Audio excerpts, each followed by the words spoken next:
माननीय उपसभापति महोदय, आज लगभग 3 घंटे से ज़्यादा समय से ये सदन दिल्ली में नज़दीक के भूतकाल के अंदर जो सांप्रदायिक तनाव हुआ, कानून और व्यवस्था की उस वक्त की स्थिति के बारे में चर्चा कर रहा है। चर्चा की शुरुआत कपिल सिब्बल जी ने की। इसमें सुधांशु जी, श्रीमान डेरेक ओब्रायन, श्री बाला सुब्रमण्यम जी, जावेद अली खान, प्रसन्न आचार्य जी, बंदा प्रकाश जी, मिस्टर करीम, तिरुचि शिवा, स्वपन दास गुप्ता, नरेश गुजराल, अशोक सिद्धार्थ, आनंद शर्मा जी, श्री विजय गोयल जी, मनोज झा जी, श्रीमान संजय सिंह जी, प्रकाश जावड़ेकर जी, अब्दुल वहाब जी, सीनियर सदस्य श्री वाइको, श्री भूपेंद्र यादव जी, विनय विश्वम जी और अमर पटनायक जी ने इसमें चर्चा को सार्थक बनाने के लिए अपनी अपनी ओर से अपने अपने विचारों को इस सदन के पटल पर और सदन के सदस्यों के माध्यम से देश के सामने रखने का प्रयास किया है।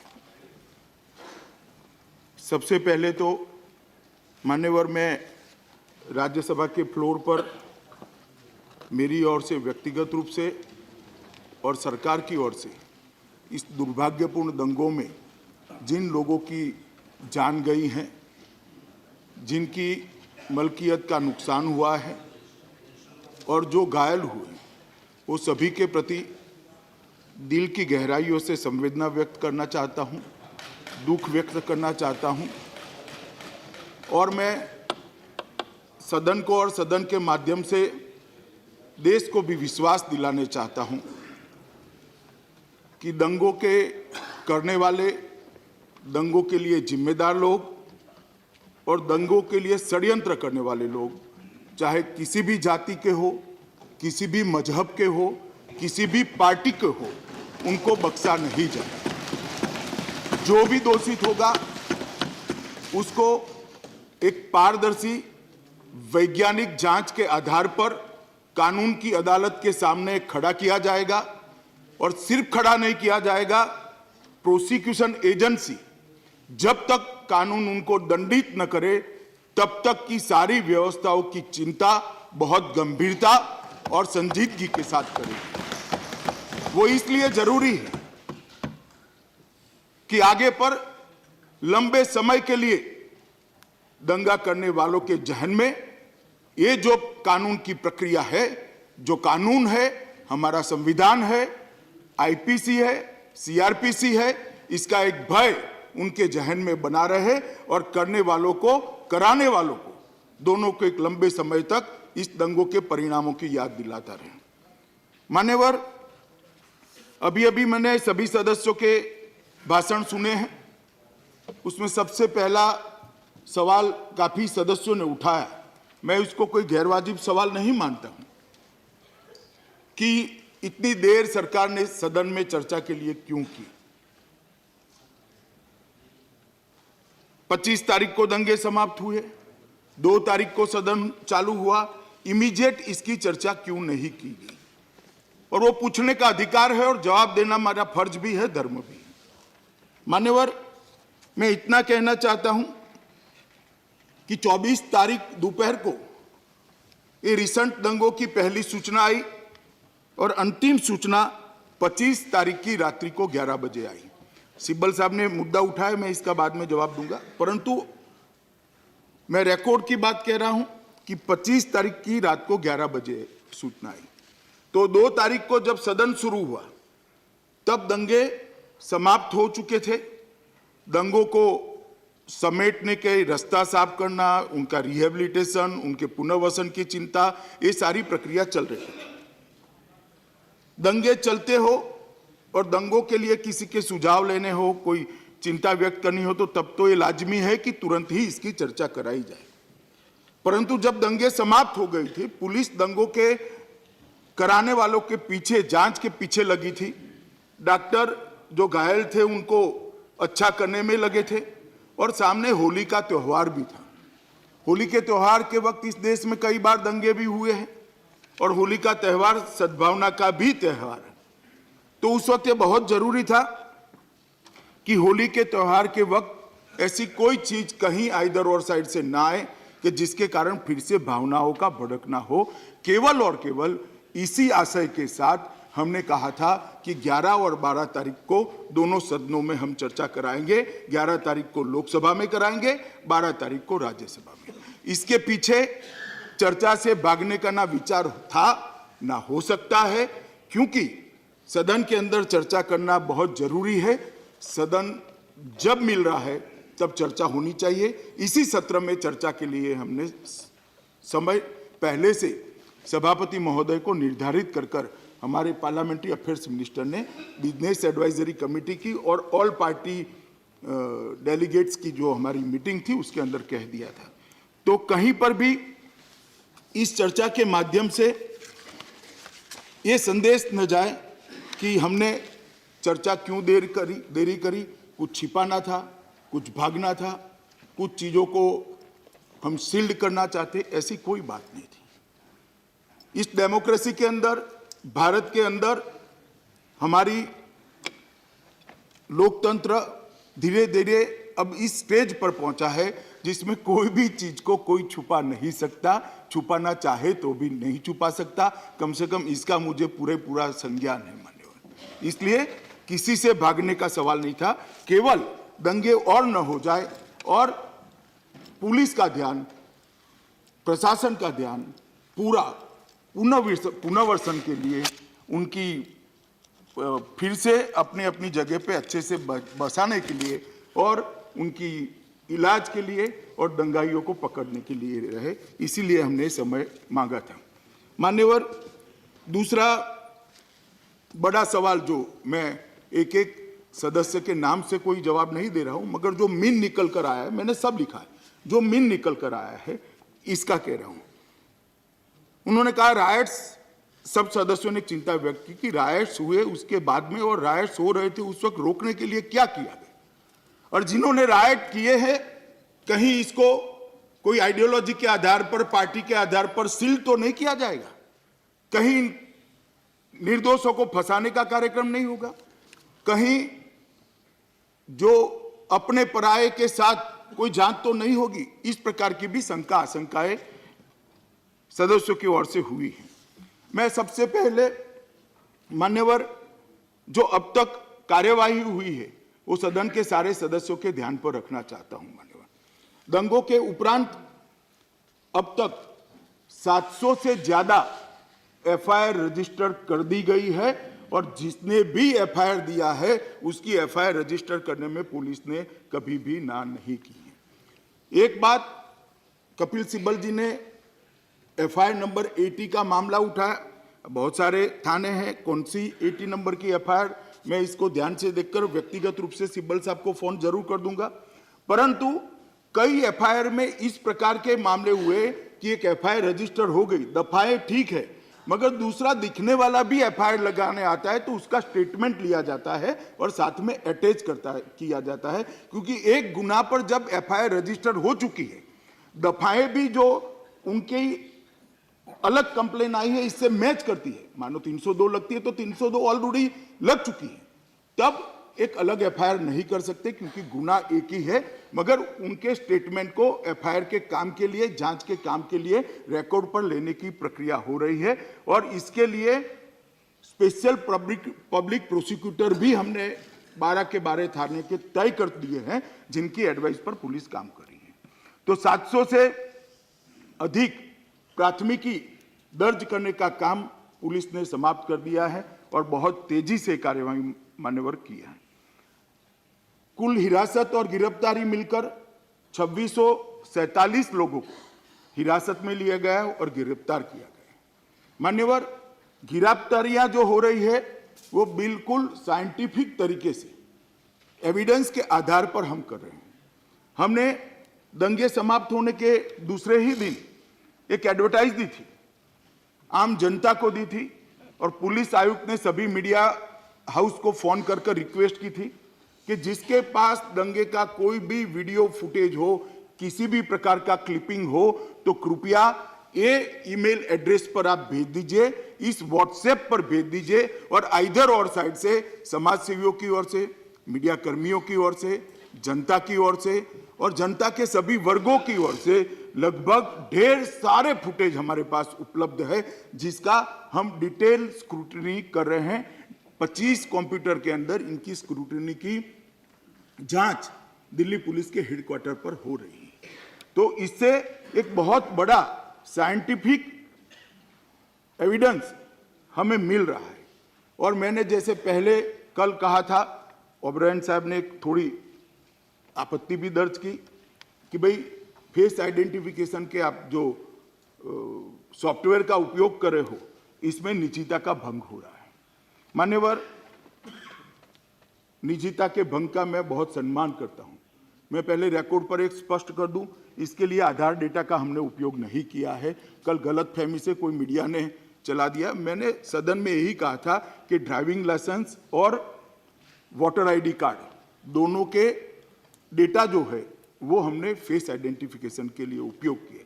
मगर मैं बड़ी विनम्रता के साथ इस सदन को ये भी कहना चाहता हूं कि किसी की जान चली गई, कोई अपाहिज हो गया, किसी का घर जल गया, और क्या निजता की बात कर रहे हो। पुलिस को अधिकार होना चाहिए मान्यवर कि जिसने दंगा किया है इसको वैज्ञानिक तरीके से लेकर कोर्ट के सामने खड़ा करे और कठोर से कठोर सजा देने की। और मान्यवर, इसमें हमने सुप्रीम कोर्ट की कोई गाइडलाइन का भंग नहीं किया है। इसलिए मैं ओबरायन साहब को आश्वस्त करना चाहता हूं कि हमने कोई निजता का भंग नहीं किया है। कल तक 1170 चेहरे आइडेंटिफाई हो गए थे। आज सुबह अपराह्न 12 बजे तक लगभग 1922 चेहरे और व्यक्तियों को आइडेंटिफाई कर लिया गया है, जो सीधे दंगे की साइट पर दिख रहे हैं, दंगा करते हुए, लोगों का नुकसान करते हुए, लोगों को जलाते हुए, पथराव करते हुए या हत्या करते हुए। और उसमें से 336 उत्तर प्रदेश के लोग, क्योंकि उत्तर प्रदेश के 4 जिलों से भी हमने डेटा मांगा था, इसके साथ भी किया गया है। एक सवाल उठाया गया है, उत्तर प्रदेश से लाया क्यों गया, उनको रोका क्यों नहीं गया। 24 तारीख की रात को 11 बजे ही उत्तर प्रदेश की बॉर्डर को सील कर दिया गया था। ये हमारे ध्यान में होना है। मगर ये जिले जो हैं जहां दंगा हुआ है वो उत्तर प्रदेश से एकदम सटे हुए हैं। और डेमोक्रेटिक कंट्री में किसी देशों की सीमाओं की तरह 2 राज्यों की सीमाएं सील करना संभव नहीं होता है। फिर भी हर गाड़ियों का चेकिंग, उनके अंदर क्या मटेरियल पड़ा है, उनका आइडेंटिफिकेशन, गाड़ी के नंबर भी नोट किए गए हैं। अब ड्राइविंग लाइसेंस के साथ और गाड़ी की मालिकी के साथ भी इसका मिलान हो रहा है। ये सारी चीजें हो रही हैं और लगभग 50 ऐसे मामले निकाले हैं। मैं ये भी सदन को आश्वस्त करना चाहता हूं कि सभी संप्रदायों के घृणित अपराध के मामले हमने निकाले हैं, जिसमें किसी की जान गई है, धर्मस्थल तोड़े गए हो, किसी भी संप्रदाय के हो, या अस्पताल पर हमला हुआ हो, एजुकेशनल इंस्टीट्यूशन पर हमला हुआ हो। 2 हमारे जाबाज पुलिस अफसरों की हत्या हो गई, एक पथराव में मारा गया, एक की हत्या कर दी गई। ये सभी 50 मामले हमने 3 SIT, 2 थी, एक और बढ़ा रहे हैं, 3 SITओं के अंदर बांटकर इसका डिटेल इन्वेस्टिगेशन DIG और IG कक्षा के अधिकारी की सुपरविजन में हमने शुरू करा है। तो जो 50 गंभीर मामले हैं उसको हमने अलग लिया गया है। कई सारी घटनाओं में मान्यवर निजी हथियार चलने की भी घटनाएं आई हैं। ज्यादातर लाइसेंस बगैर के थे, ज्यादातर कंट्री मेड थे। ऐसे 49 मामले दर्ज किए गए, क्योंकि इजाओं पर से, मृत्यु के कारण पर से मालूम पड़ता है कि गोलीबारी से मरा है।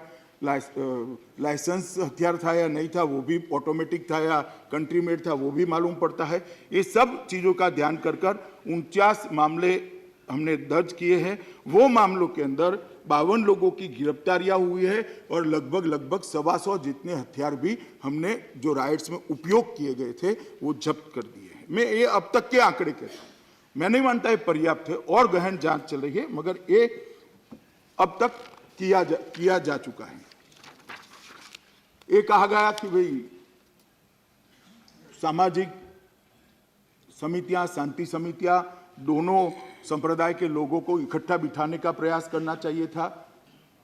मैं आपको बताना चाहता हूं कि 25 तारीख की सुबह से ही हर पुलिस थाने के, दिल्ली के जहां राइट से नहीं, दिल्ली के हर पुलिस थाने की शांति समितियों की बैठक बुलाना शुरू कर दी थी और 26 तारीख तक ही हमने 321 अमन कमेटी की बैठकें बुलाकर सभी संप्रदाय के धर्मगुरु, सभी संप्रदाय के चुने हुए लोग, सभी पार्टियों के चुने हुए लोग और सभी संप्रदाय के लीडरान को इकट्ठा कर कर पुलिस ने दंगे न फैले इसलिए अपने अपने प्रभाव का उपयोग करने के लिए उनको विनंती करी थी।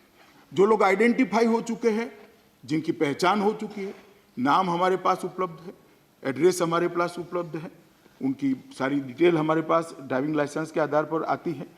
ऐसे लोगों को पकड़ने के लिए 40 से अधिक विशेष दलों का गठन किया है। वो उनके घर पर जाकर उनके फोन के ट्रेसिंग कर कर, उनके आसपास पास पड़ोस में पूछकर उनको गिरफ्तार करने का स्पीड बढ़ा रहे हैं और गिरफ्तार करने का प्रयास करें। उनका स्पेशल यही काम है। वो 40 दल जो है वो इन्वेस्टिगेशन का काम नहीं करते, सिर्फ गिरफ्तारी करने के लिए सबके घर पर जाकर जो हमें मिला है। अब ये सवाल आया कि षड्यंत्र है, ऐसा मैंने कहा, वो मैं बाद में आऊँगा, मगर मैं इतना कहना चाहता हूँ सदन को बड़ी गंभीरता के साथ। मैं संस्था का नाम अभी देना नहीं चाहता, परंतु 24 तारीख के पहले ही हमारे पास एजेंसियों के माध्यम से सूचना आ चुकी थी कि पैसे विदेश से भी आए हैं, पैसे देश से भी दिल्ली में आए हैं और पैसे दिल्ली में बांटे गए।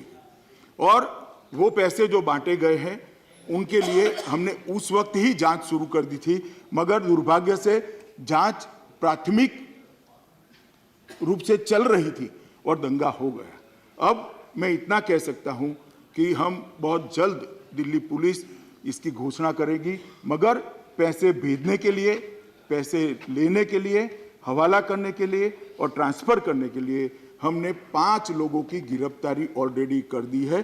कल 2 हुए थे, आज 3 हुए हैं, कुल 5 लोगों की गिरफ्तारी हमने कर दी है। इसके आधार पर मैंने कल सदन में कहा था कि षड्यंत्र है।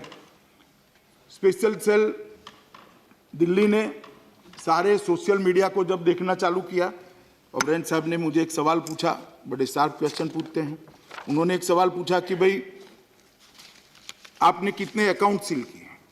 सैकड़ों अकाउंट बंद करा दिए, जो दंगों के पहले और दंगों के दरमियान भी ये करते, मगर कुछ अकाउंट ऐसे निकले हैं जो दंगे के 2 दिन पहले शुरू हुए और 25 तारीख की रात को 12 बजे के पहले बंद हो गए और उस पर केवल और केवल घृणा फैलाने का, नफरत फैलाने का, दंगा भड़काने का, अलग अलग प्रकार के बयानों को दिखाने का यही काम हुआ है।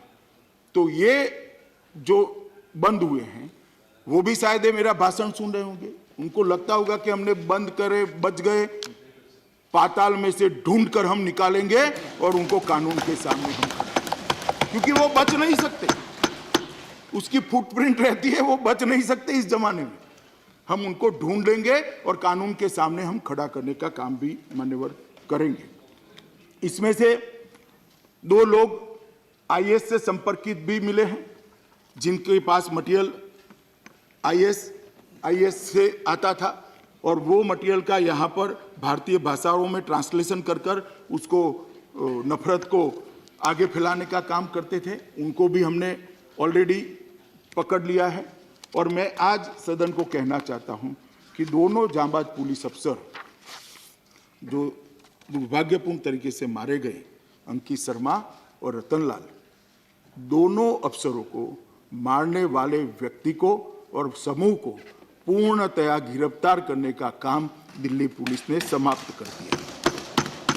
इसकी साजिश की जांच आगे चल रही है, मगर जिन्होंने चाकू चलाया उसका वीडियो रिकॉर्डिंग भी आज उपलब्ध है, इसकी आवाज भी उपलब्ध है और वो व्यक्ति भी आज पुलिस की कस्टडी में उपलब्ध है। और रतनलाल को भी जब पथराव हुआ तब जितने वीडियो फुटेज आए और इफेक्टिव पथराव करने वालों के चेहरे जो आइडेंटिफाई, उनकी भी गिरफ्तारी हो चुकी है। हमने लंबे समय तक इसका रिपीटेशन न हो, इसके लिए दिल्ली में दंगाइयों से जुर्माना वसूलने के लिए भी एक प्रस्ताव registrar general Delhi high court को हमने दे दिया है, क्लेम कमिश्नर की नियुक्ति का। कल लोकसभा में एक सवाल उठाया गया कि अभी क्लेम कमिश्नर आप ऐसा अपॉइंट करोगे कि जो तो कुछ लोगों को तो करेगा, कुछ लोगों को नहीं करेगा। हमने क्लेम कमिश्नर के लिए कोई नाम प्रस्तावित नहीं किया है, रिकॉर्ड साफ रहे। हमने दिल्ली के चीफ जस्टिस साहब को दिल्ली पुलिस ने थ्रू एलजी चिट्ठी लिखी है और उनको कहा है कि आप ही कोई जज की नियुक्ति करिए जो इसके क्लेम कमिश्नर। मैं इसलिए कह रहा हूं कि सबके मन के अंदर एक विश्वास होना चाहिए कि नरेंद्र मोदी सरकार जांच को गंभीरता के साथ, वैज्ञानिक तरीके से, न्यायिक तरीके से और द्रुत गति से, स्पीड से करना चाहती है। कहीं पर भी किसी के मन में दूर दूर तक देश के किसी भी कोने में और दिल्ली में विशेषकर ये शंका नहीं रहनी चाहिए कि जो आरोप हम पर लग रहे हैं वो आरोप सही है क्या। और मैं इसलिए इस सदन के सामने सारी चीजें रखना चाहता हूं कि ऐसे आरोप कृपया आप आधार के बगैर न करें और मैं सब जवाब देने के लिए आपको बंधा हुआ हूं, देने के लिए तैयार भी। ऐसी कोई चीज नहीं करी जाएगी। मैं मान्यवर आपके माध्यम से सदन को और देश को आश्वस्त करना चाहता हूं, ऐसी कोई चीज नहीं करी जाएगी जिससे दंगा करने वाले को किसी भी साइड का हो, किसी भी धर्म का हो, किसी भी पार्टी का हो, किसी भी जाति का हो, इसको किसी भी प्रकार की रियायत मिल जाए, ऐसा कुछ नहीं किया जाएगा। एक क्लेम कमिश्नर भी हमने दिल्ली हाई कोर्ट के उसमें किया गया है। एक बहुत बड़ी बात करी कि भाई दिल्ली पुलिस फैल गई है, सूचना देने वाले ऑफिसर फैल गए हैं। मेरा आप सबसे निवेदन है कि कृपया, मैं राजनीतिक व्यक्ति हूं, देश का गृह मंत्री हूं, मेरी जिम्मेदारी भी है, आप मुझ पर आरोप लगाइए, दिल्ली पुलिस पर मत लगाइए। मैं पूरी सिचुएशन का एनालिसिस करने के बाद आपको कहता हूं कि सच अर्थ में दिल्ली पुलिस ने स्फूर्तता के साथ काम किया है। श्री आनंद शर्मा जी ने कहा कि 161 किलोमीटर में कल बोला, शायद मेरे बोलने में गलती हुई या उनके सुनने में गलती हुई है। मैं वेरीफाई करूंगा। अगर मैं 161 किलोमीटर बोला हूं तो कल मुझे रिकॉर्ड में, मुझे पूरा होने दीजिए ना शर्मा साहब, मेरा रिकॉर्ड मुझे सुधारना पड़ेगा। मेरा स्पीच अभी 48 घंटे नहीं हुए, मैं सुधार कर लूंगा। मगर ये 16 किलोमीटर का एरिया है और मैंने ये इसलिए मैच होगा क्योंकि मैंने प्रतिशत भी कहा था, कल प्रतिशत भी कहा था। तो मैंने कहा था कि दिल्ली में टोटल 1.70 करोड़ लोग रहते हैं। ये एरिया जो है वहां 20 लाख लोग रहते हैं करीब करीब। टोटल 4% क्षेत्र और 13% आबादी दंगों से प्रभावित हुई। 4% और 13% ये जो हुआ बहुत छोटा है कहने के लिए मैं नहीं कह रहा, इसको मैं गंभीरता से लेता हूं। एक भी व्यक्ति की जान जाना बहुत गंभीर बात है। यहां 50 से ज्यादा लोगों की जान गई है। मैं ऐसा नहीं कहना चाहता कि ये बहुत कम हुआ है या इसका कोई महत्व नहीं है। मैं ये बताना चाहता हूं कि दंगों को जब इतना भड़काया हुआ वातावरण था तब भी दंगों को 4% क्षेत्र के अंदर दिल्ली पुलिस ने सीमित रखा है और सिर्फ 13% आबादी तक सीमित रखा है। हमने ये भी तो देखना पड़ेगा। दिल्ली में हर जिले में हिंदू और मुसलमान साथ में रहते हैं, सिख भाई साथ में रहते हैं, ईसाई रहते हैं, मगर वो स्प्रेड नहीं हुआ, नहीं होने दिया गया। और वो सफलता केवल और केवल दिल्ली पुलिस की है। दिल्ली पुलिस ने काम किया। हमने ये बात दिल्ली पुलिस के मोराल के लिए भी महत्वपूर्ण है। और पूर्वोत्तर के 12 थाने टोटल प्रभावित हुए। मैं नाम लेना नहीं चाहता, परंतु मैं इतना जरूर कहना चाहता हूं कि बहुत कम समय के अंदर, कम समय मतलब रिकॉर्ड पर मैं फिर से कह देता हूं कि 24 तारीख को अपराह्न पहले दंगे की सूचना मिली। धरना प्रदर्शन वगैरह की सूचना 23 से आती थी, परंतु दंगा जिसको कह सकते हैं, एक दूसरे के सामने खड़ा रह जाना और संघर्ष करना या पुलिस के सामने संघर्ष करना, वो 24 तारीख के अपराह्न मिली है। और अंतिम सूचना हमें गोकुलपुरी इलाके से 25 तारीख 2020 की रात को 11 बजे मिली है। उसके बाद कोई गंभीर प्रकार की सूचनाएं नहीं मिली। इसके बाद मृतकों के शरीर जरूर पाए गए, लाशें पाई गई है, मगर उसके पोस्टमार्टम में उनका जो समय आता है ये 25 तारीख के शाम के 6 बजे के पहले का है। तो इतनी बड़ी आपाधापी हुई थी, इतने गहरे दंगे हुए, तो पहले सारी की सारे मारे गए या घायल हुए वो लोग पुलिस के रजिस्ट्रेशन में नहीं आए, कहीं कहीं से मिली है और उसको बाद में म्युनिसिपल कॉरपोरेशन को साथ में रखकर ढूंढना पड़ा है वो दुर्भागी व्यक्तियों का। मगर जब पोस्टमार्टम हुआ तब जो समय आया है वो 25 फरवरी रात को 11 बजे के पहले। तो केवल 36 घंटों के लिए ये घटनाएं हुई हैं। केवल शब्द का आप गलत अर्थ फिर से मैं स्पष्टता करना चाहता हूं, गलत अर्थ मत निकालिए। 1 मिनट भी दंगा नहीं होना चाहिए, ये मेरा भी मानना है, इस सरकार का भी मानना है और दिल्ली पुलिस का भी मानना है। परंतु इतनी भीषण दोनों ओर से उकसाऊ घटनाएं होने के बाद 36 घंटे में इसको कंट्रोल कर दिया गया है, वो हम सबके कल्याण। एक आता है, संजय सिंह जी ने कहा कि सीएम के दिल्ली के सीएम श्रीमान केजरीवाल जी ने कहा कि भाई मिलिट्री ला देनी चाहिए थी। 25 तारीख को हम 12 बजे बैठे थे, जिसमें दिल्ली के कांग्रेस के प्रदेश अध्यक्ष थे, केजरीवाल जी थे, नेता प्रतिपक्ष थे, विपक्ष के नेता थे, लेफ्टिनेंट गवर्नर थे, मैं भी था, दिल्ली के आयुक्त थे, होम सेक्रेटरी थे, आईबी के चीफ थे, सारे लोग बैठे थे। उस वक्त ऐसा कोई सुझाव नहीं आया था। 27 तारीख को उन्होंने कहा कि मिलिट्री बुला लीजिए, तब दंगा शांत हो चुका था। 25 की रात को 11 बजे दंगा शांत हो गया। अब इसको पॉलिटिकल ही बोलते जाना कि भाई मिलिट्री क्यों नहीं लाए, मिलिट्री क्यों नहीं लाए, मिलिट्री क्यों नहीं लाए, तब तो मुझे सुनना पड़ेगा डेमोक्रेसी है, मगर इसका कोई अर्थ नहीं है, क्योंकि रिकॉर्ड पर दंगा 25 तारीख की रात को शांत हो गए। उनकी बड़ी आवाज को मैं समझ सकता हूं, उनकी इमोशन को भी मैं समझ सकता हूं, क्योंकि उनके काउंसिलर के घर से ढेर सारी चीजें पकड़ी गई, उनको सस्पेंड करना पड़ा। मैं पूरे भाषण को पॉलिटिकल करना नहीं चाहता, मगर इतना पॉलिटिकल जब आप बोलोगे भाई, तो मुझे भी स्पष्टता करनी पड़ेगी। मैं एक रिकॉर्ड क्लियर रहे इसलिए कहता हूं, 22, 23, 24, 25, 26, 27 टोटल सीआरपीएफ दिल्ली पुलिस। जब बैठिए आप अपने आपको अलाउ नहीं कर रहे हैं, प्लीज बैठ जाइए, बैठ जाइए, बैठ जाइए, नॉट यील्डिंग। मान्यवर 22, 23, 24, 25, 26 को जितनी सीआरपीएफ चाहिए थी पुलिस आयुक्त के हवाले कर दी गई। दिल्ली पुलिस को भी पूरा कंसंट्रेट कर सीमाओं में डाल दिया गया, परंतु इसके साथ जहां दंगा होने की संभावना है वहां पर भी तो डिप्लॉयमेंट करना पड़ता है। तो सवाल उठाए जा रहे थे 80 कंपनियां थी, फिर क्यों हुआ? इतने छोटे से क्षेत्र में 80 कंपनियां थी, क्या कर रही थी?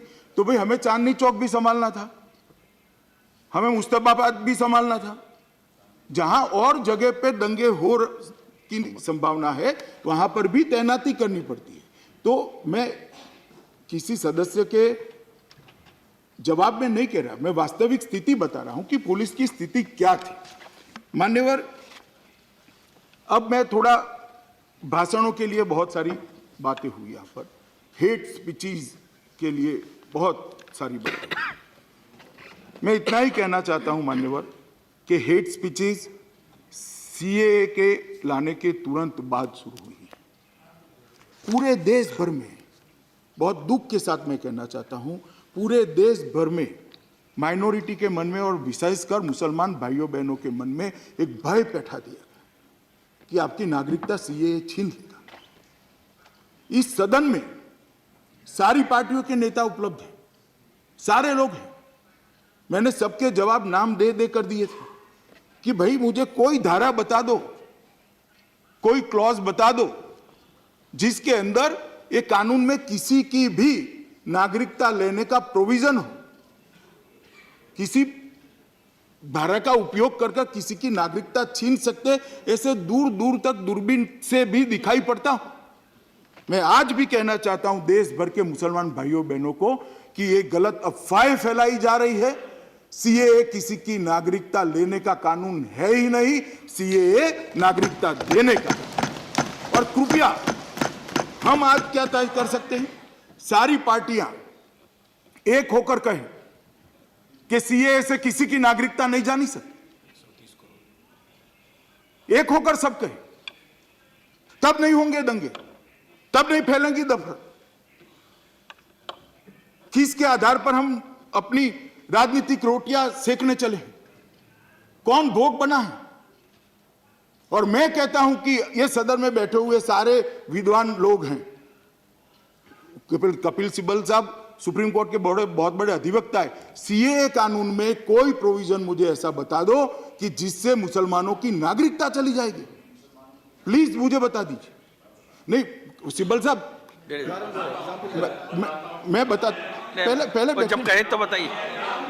मैं सीएए की बात कर रहा हूं, नाम लेने से क्या? मैं सीएए की बात, आप बैठे ना, बेटी तो कुछ और बोल रहे। गृह मंत्री जी, कोई ये नहीं कह रहा कि सीएए किसी की नागरिकता के छीनेगा, हम नहीं कह रहे। ओह साहब एक मिनट बात तो सुन लीजिए। आप अरे नहीं आप मेरी बात सुन लीजिए। अब आप मेरी बात तो सुन। मान्यवर मेरी बात सिब्बल साहब, गुलाम नबी साहब करते हुए इनको नॉट यील्डिंग। कहता है, कानून ये कहता है कि जब एनपीआर होगा उसमें 10 सवाल, बात तो सुनिए मेरी, एनपीआर होगा उसमें 10 सवाल और पूछे जाएंगे।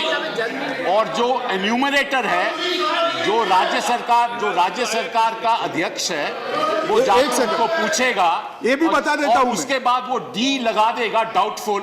उसके बाद इंक्वायरी शुरू होगी। और ये मुसलमानों के प्रति नहीं है, ये गरीब लोगों के प्रति है, ये जो दलित लोगों के प्रति है, ये सब लोगों के। प्लीज सिब्बल साहब, मैं रिकॉर्ड पे कुछ कहना चाहता हूं, शायद आपके काम में आए। सिब्बल जी बैठ जाइए।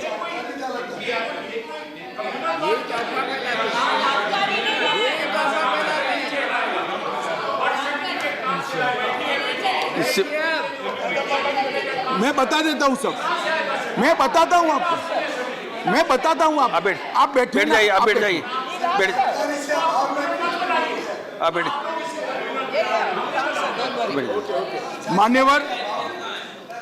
मान्यवर, मैं कितने भाषण कोट कर सकता हूं श्रीमान कपिल सिब्बल की पार्टी के नेताओं के, जो कहते हैं सीएए माइनॉरिटी के खिलाफ। बता दे किस तरह से माइनॉरिटी के खिलाफ किसी के, मैं आपको बताता हूं मान्यवर, मान्यवर कपिल सिब्बल साहब, माननीय सदस्य ने, बेटे मत बोलिए ना। माननीय सदस्य ने कहा कि एनपीआर के अंदर डॉक्यूमेंट मांगेंगे। मैंने खुद स्पष्टता करी है, प्रेस रिलीज किया है कि एनपीआर के अंदर कोई डॉक्यूमेंट मांगा नहीं जाएगा। एक दूसरा पहले के एनपीआर में भी नहीं मांगा गया था, इसमें भी नहीं मांगा जाएगा। दूसरा, उन्होंने कहा था इंफॉर्मेशन नहीं है तो हम क्या करें, इसकी भी स्पष्टता प्रेस रिलीज कर दी है कि जितनी इंफॉर्मेशन देनी है उतनी देने के लिए आप आजाद हो, पूरा ऑप्शनल है। तीसरा,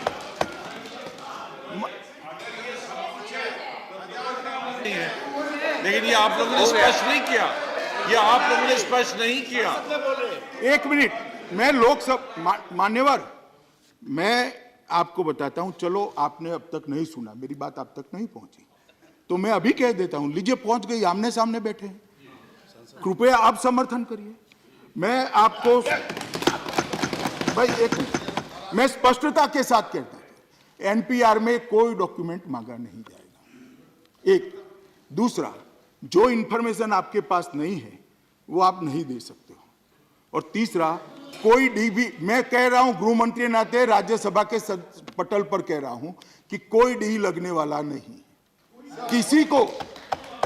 अब मेरी बात तो समझ लो, किसी को, इस देश में किसी को एनपीआर की प्रक्रिया से डरने की जरूरत नहीं है।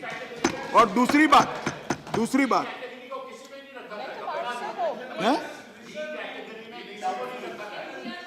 आप बता दीजिए सदन में क्या मैंने बताया ना, जिसकी इंफॉर्मेशन खाली होगी उसको डी में डाला जाएगा, जो आपने कहा।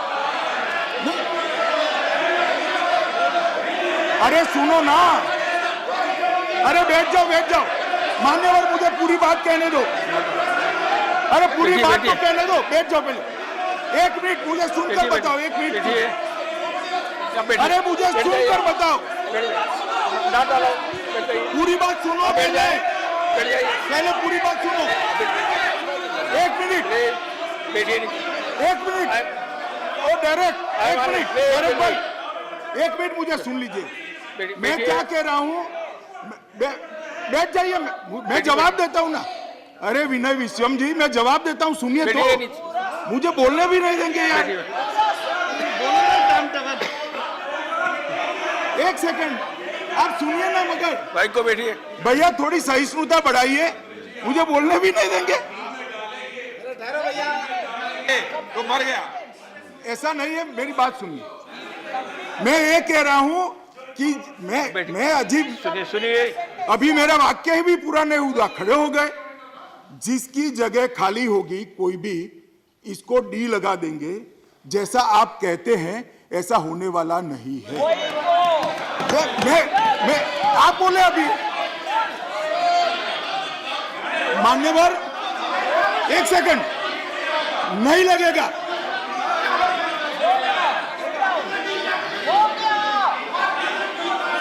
कहते डी नहीं लगे। एक मिनट,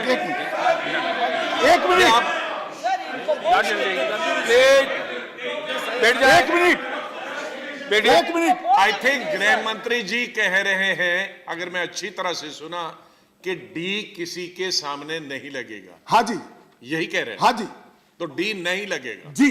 अच्छा ठीक। अब फिर भी सुनो भाई, अरे प्लीज क्यों बात कर रहे हो? फिर भी बैठ जाए हलवाई जी, 2 मिनट बैठिए।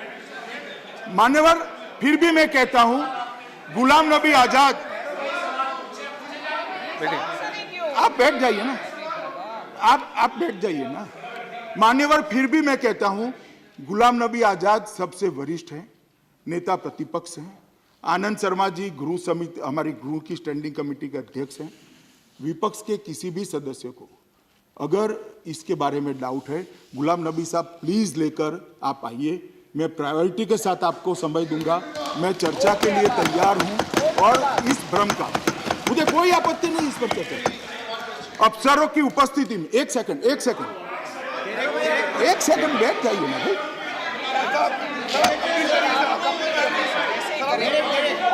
सर इनको कंप्लीट करना दीजिए। मान्यवर, मैं कहता हूं, मैं कहता हूं, नहीं, Anand ji, He should be allowed to give the answer. They will not clear him out and then they'll walk out. Sharma ji 1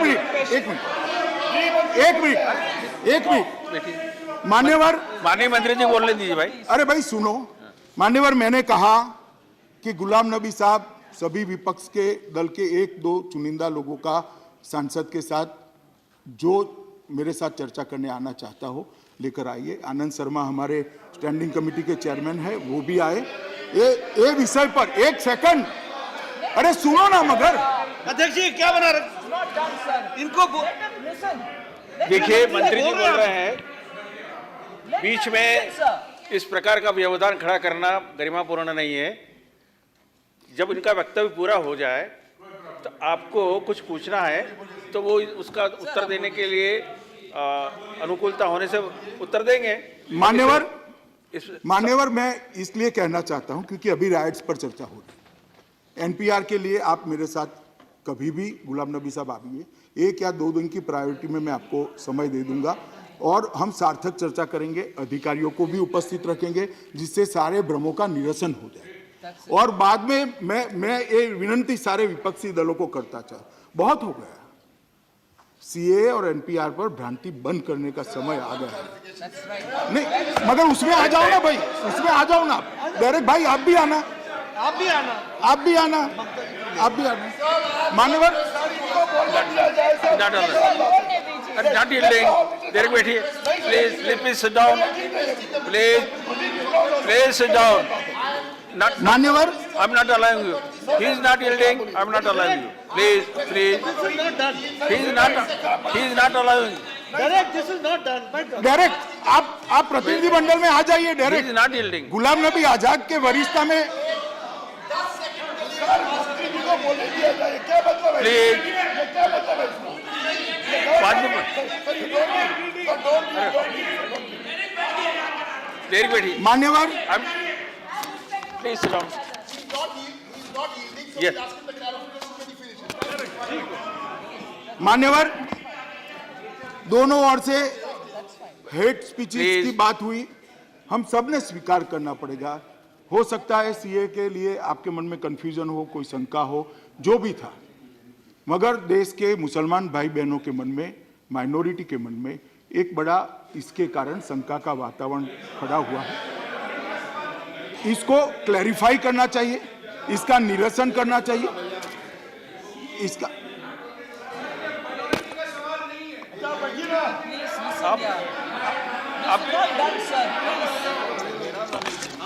देखिए मान्यवर मैं किसी के नाम वगैरह देना नहीं चाहता, परंतु हेट स्पीचेस के लिए जो बातें की गई और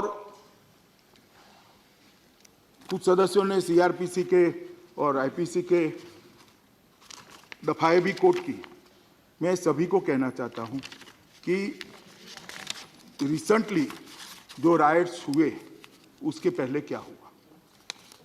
मान्यवर 15 दिसंबर को 14 दिसंबर को शाहीन बाग नहीं हुआ था। शाहीन बाग को शांत प्रोटेस्ट है, हमने कभी इस प्रकार से नहीं कहा कि भाई किसी को अधिकार नहीं। सवाल लोगों की सुविधा का है, लोगों की सुविधाएं नहीं तोड़ना चाहिए। एक प्रदर्शन की एक जगह होती है, वहां बैठकर प्रदर्शन करना चाहिए, और ऐसी जगह भी दिल्ली में निश्चित है। हजारों हमने भी किए, आपने भी किए, प्रदर्शन करने की जगह वहां सब बैठकर प्रदर्शन कर सकते हैं, डेमोक्रेटिक राइट्स है, इसमें कोई आपत्ति नहीं। परंतु 14 दिसंबर को जो भाषण हुए मान्यवर रामलीला मैदान में, इसके अंदर काफी सदस्यों ने कहा है कि आर पार की लड़ाई करिए, नहीं निकलेंगे तो कायर कहलाए जाओगे। अब उसके बाद 15 दिसंबर को शाहीन बाग का धरना हुआ मान्यवर, और उसी दिनों में पहली बार प्रोटेस्ट हुई। हालांकि वो कौमी दंगे नहीं थे, प्रोटेस्ट करने वाले और पुलिस के बीच की झड़प थी। ये 15 को ही हुआ। तो हेट स्पीचेस का असर किसका हुआ है वो मैं कहना चाहता हूं।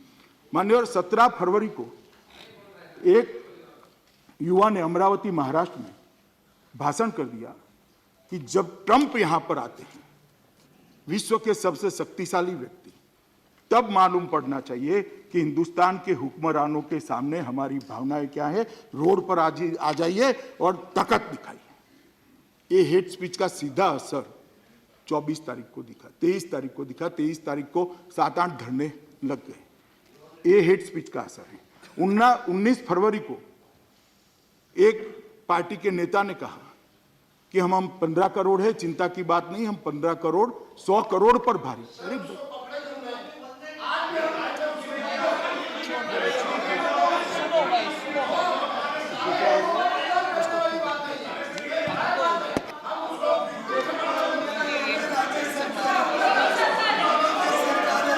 मान्यवर बोलने ही नहीं देंगे तो कैसे होगा। महाराष्ट्र में किनका मान्यवर, और बाद में 23 तारीख को 7-8 जगह पे नॉर्थ ईस्ट के क्षेत्र के अंदर धरना की शुरुआत हुई, और उसके बाद में इससे बढ़ते बढ़ते जो एंटी सीए प्रोटेस्ट था वो धीरे धीरे कम्युनल दंगों में कन्वर्ट हुआ।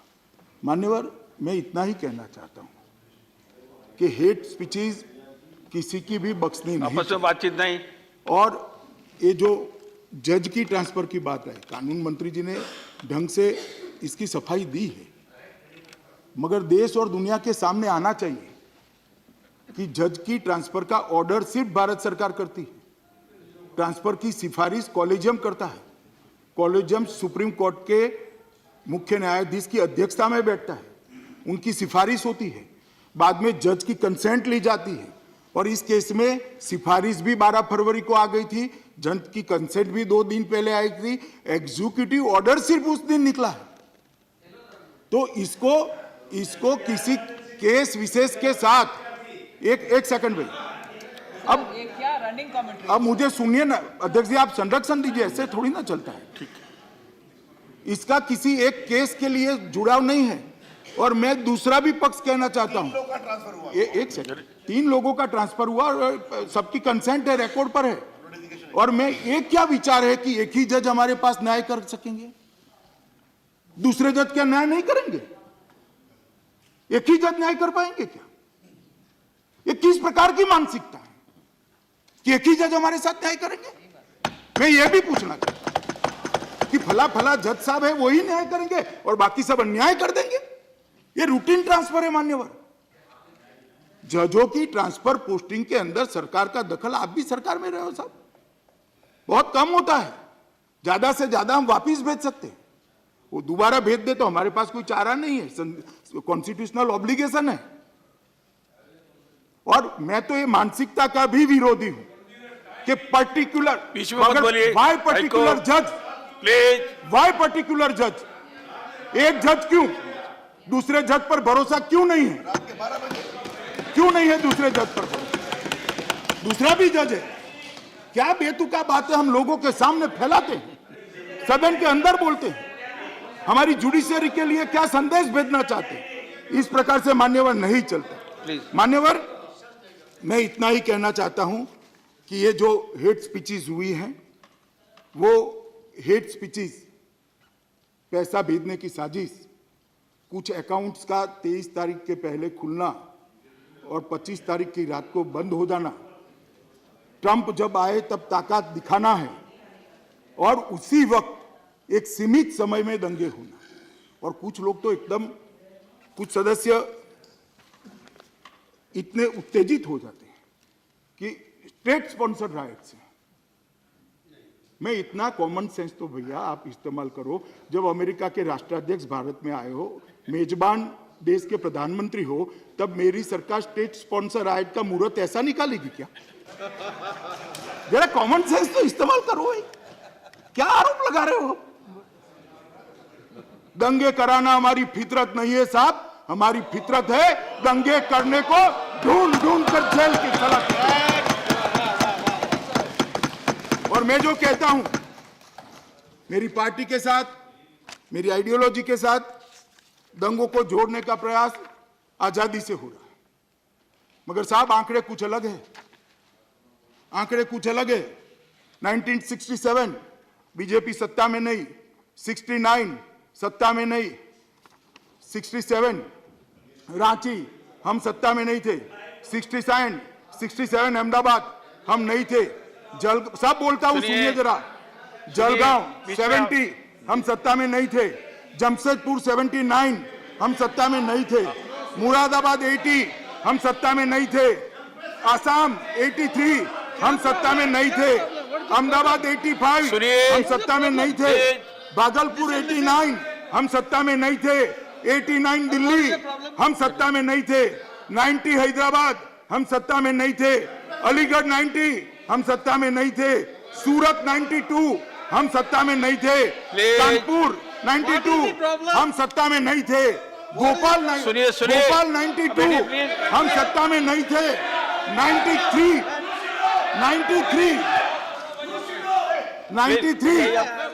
मुरादाबाद 93 मुंबई। बेटी सुनना पड़ेगा, सुनना पड़ेगा। He is not yielding. Please sit down. Please sit down. मैं बोलूं सर।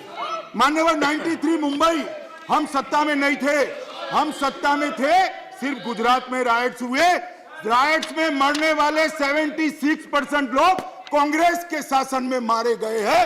मेरी पार्टी पर क्या आरोप लगाते हैं? क्या आरोप लगाते हैं? मान्यवर, मैं इतना ही कहना चाहता हूं, मान्यवर, मगर शासन किसका था? शासन किसका था? मान्यवर, मान्यवर, मैं इतना ही कहना चाहता हूं, कांग्रेस के समय में दंगे हुए, इन्होंने भी इसको शांत करने का प्रयास किया होगा, हमारे समय में हुए, हम भी कर रहे हैं, परंतु इसको मेरी पार्टी और मेरी आइडियोलॉजी के माथे बढ़ने का प्रयास निंदनीय है, जब हकीकत उल्टी है कि 76% लोग राइट्स में मारे गए हैं, कांग्रेस के शासन में मारे गए हैं। ये रिकॉर्ड है मान्यवर, ये रिकॉर्ड, और ये सुनना पड़ेगा। शुरुआत मैंने नहीं की है, शुरुआत मैंने नहीं की है साहब, उनको सुनना पड़ेगा। मान्यवर, मैं अंत में इतना ही कहना चाहता हूं, सोशल मीडिया के सारे लोग भी जो उपयोग कर रहे हैं, उन लोगों को भी विनती करना चाहता हूं, सारी पार्टी के लीडरों को भी विनती करना चाहता हूं कि अभी ऐसा कुछ न करें जिससे ताजा जख्म हरे हो जाए।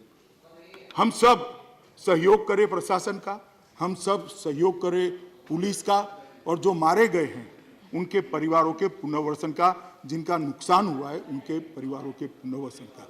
मैं फिर से अंत में इतना ही कहना चाहता हूं कि सीएए के कारण, एनपीआर के कारण मेहरबानी कर इस देश की माइनॉरिटी के एक भी व्यक्ति को शंका न रखें। मैंने सभी सदस्यों को कहा है, गुलाम नबी जी के नेतृत्व में, आनंद शर्मा के नेतृत्व में, जिसको भी कोई कंफ्यूजन है कृपया आप मेरे पास आइए, मैं चर्चा करूंगा और बताऊंगा कि ये किस तरह से किसी की भी हानि नहीं हो सकती। दूसरी बात मान्यवर, दूसरी बात, मैं अंत में इतना ही कहना चाहता हूं कि जो मर गए हैं उनके परिवारों के नुकसान की भरपाई मैं नहीं कर सकता, मैं ईश्वर नहीं हूं मान्यवर, मगर मैं इतना ही कहना चाहता हूं, जिनके घर जले हैं, दुकानें जली है, जिनके शरीर को ईजा आई है और जिनके परिवारों की जान चली गई है, आप इतना भरोसा रखना, एक भी दंगाई छूट न पाए, किसी भी धर्म, किसी भी जाति, किसी भी पार्टी का, इसका हम भरोसा दें। चलो प्लीज सर, माननीय गृह मंत्री जी ने दंगाइयों के बारे में बताया कि उनको नहीं बख्शना चाहिए, और हम सब उसमें सहमत है, किसी को बख्शना नहीं चाहिए। और विशेष रूप से जो आपने स्पष्ट किया कि चाहे वो किसी भी दल का हो और किसी भी धर्म का, वो बहुत ज़रूरी है। मैं दो सवाल पूछना चाहता हूँ, स्पष्टीकरण चाहता हूँ। आपने खुद खेद प्रकट किया कि बहुत नुकसान हुआ है, तो जिनका नुकसान हुआ है उसकी कंपनसेशन के लिए गवर्नमेंट ऑफ इंडिया क्या कर रही है, और पुनर्वसन के लिए गवर्नमेंट ऑफ इंडिया क्या कर रही है? कंपनसेशन और पुनर्वसन के लिए दिल्ली सरकार और गवर्नमेंट ऑफ इंडिया मिलकर क्या कर रहे हैं, मैं कल उनके दफ्तर में पूरी चीज़ें भेज दूंगा। दिल्ली सरकार भी अच्छा कर रही है, भारत सरकार भी उसका समर्थन कर रही है, और पूरी चिंता पुनर्वसन और पैकेज की, एवरेज राहतों के पैकेज से अच्छे पैकेज की नहीं। सो ना वेट नहीं,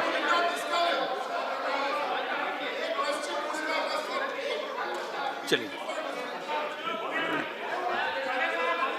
No clarification. There is no clarification in short He's duration. not. ठीक है।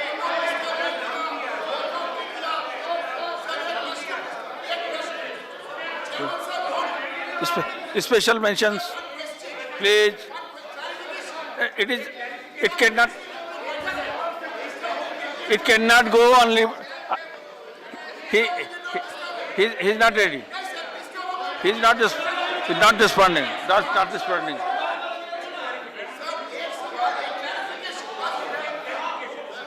आनंद जी, प्लीज देखिए, प्लीज डायरेक्ट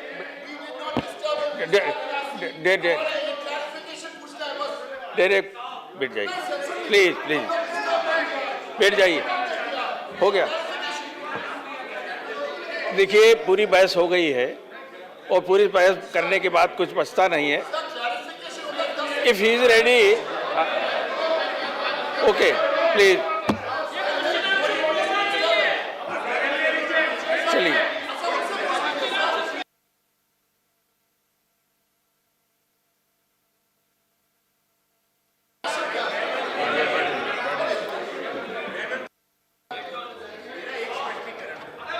एक मिनट आनंद जी बैठी। बैठी आनंद जी बैठिए। देखिए, हम सदन की चर्चा एक लंबे समय से कर रहे हैं और उसमें सबने प्लीज प्लीज प्लीज